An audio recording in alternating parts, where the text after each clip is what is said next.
Donald Trump and Joe Biden faced off for the final time at a debate in Nashville, Tennessee. And while there were fewer interruptions than the last time we saw them together, we still found plenty of claims to fact check. Hey everyone, I'm Funke with PolitiFact. The first topic of the debate was the coronavirus, and President Donald Trump wasted no time trying to defend his record on the pandemic.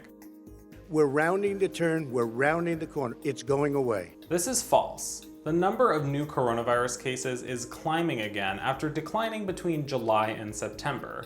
Coronavirus cases are now at their highest point since early August. There's also been a modest increase in hospitalizations. Everything that he said about the way every single move that he said we should make, that's what we've done. We've done all of it. But he was way behind us. This is wrong. We rated a similar claim pants on fire.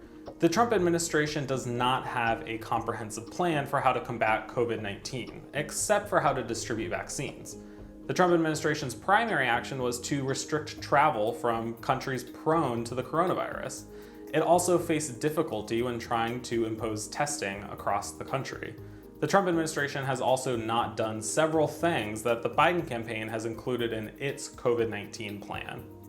As you know, 2.2 million people modeled out were expected to die.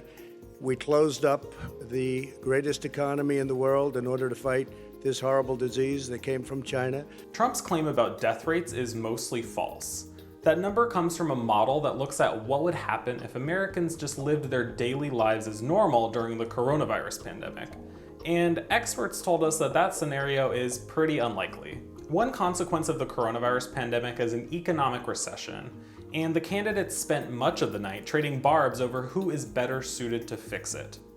He has caused the deficit of China to go up, not down. This is mostly false. The US trade deficit with China in goods and services was smaller in 2019 under Trump than it was in any of the final 3 years of the Obama administration.